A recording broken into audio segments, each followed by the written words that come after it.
Assalamualaikum warahmatullahi wabarakatuh. Perkenalkan, nama saya Nabila Nurrahma dengan NIM K0212111006 kelompok 1 Praktikum Biokimia, Program Studi Ilmu Gizi, Fakultas Kesehatan Masyarakat, Universitas Hasanuddin.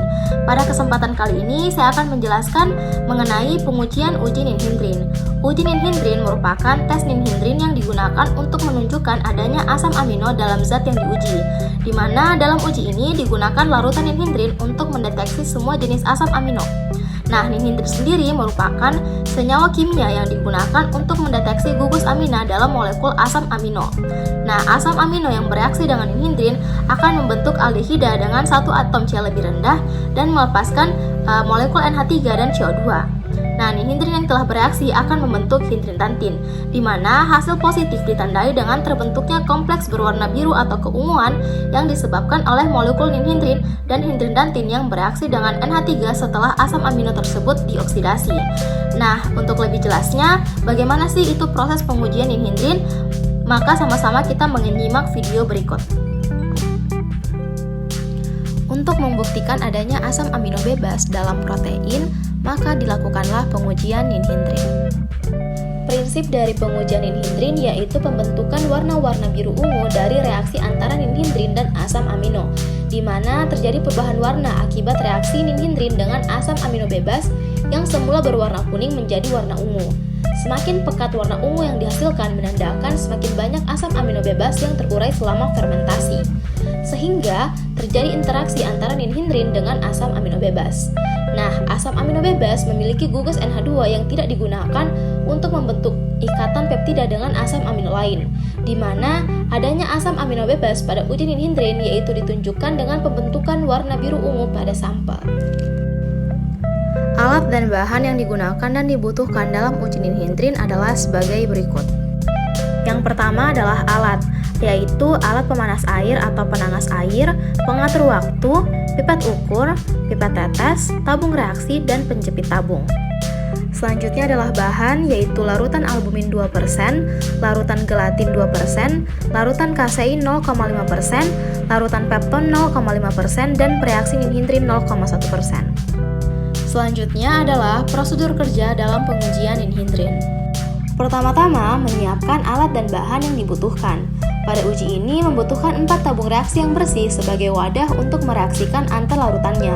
Lalu, seperti pada sketsa yang tertera, mengisi sampel larutan albumin 2%, kasein 0,5%, gelatin 2%, dan pepton 0,5% sebanyak 4 ml pada masing-masing tabung reaksi yang sudah disediakan dengan menggunakan pipet ukur dalam mengukur larutannya. Kemudian, menambahkan 10 tetes preaksi ninhindrin 0,1% dengan menggunakan alat pipet tetes pada masing-masing tabung yang sudah terisi dengan sampel. Preaksi ninhindrin ini berfungsi sebagai preaksi yang akan bereaksi dengan asam amino bebas dalam suatu larutan, di mana beberapa asam amino melalui ikatan peptida membentuk suatu molekul disebut peptida. Keberadaan senyawa peptida dalam fraksi juga dapat dideteksi oleh preaksi ninhindrin. Setelah itu, memanaskan tabung reaksi tersebut pada penangas air mendidih selama 5 menit.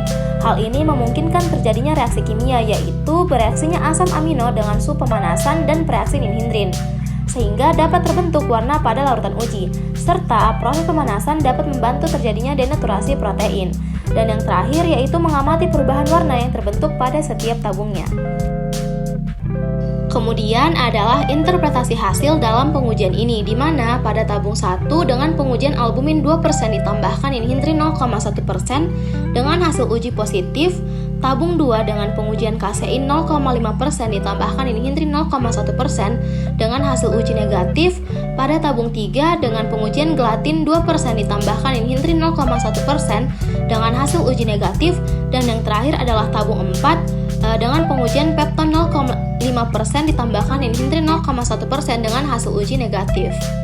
Berdasarkan tabel tersebut, hasil yang didapatkan yaitu menunjukkan bahwa terbentuk warna ungu pada sampel albumin. Hasil uji positif ditandai dengan terbentuknya warna ungu. Warna ungu pada larutan disebabkan karena adanya reaksi yang terjadi antara asam amino aksid dengan ninhindrin.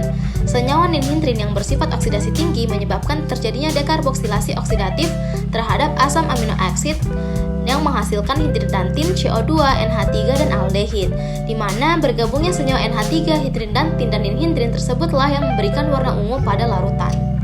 Sedangkan pada sampel kasein, gelatin, dan pepton menunjukkan hasil negatif di mana warna yang terbentuk adalah senyawa berwarna kuning. Jika yang terbentuk adalah senyawa berwarna kuning, maka di dalam sampel tersebut terdapat prolin dan hidroksiprolin.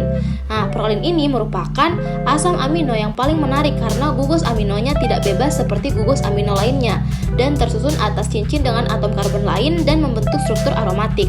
Untuk alasan ini, prolin bukanlah asam amino bebas sehingga tidak ada warna ungu atau biru yang terbentuk setelah pengujian dengan sampel yang mengandung prolin dan hidroksiprolin.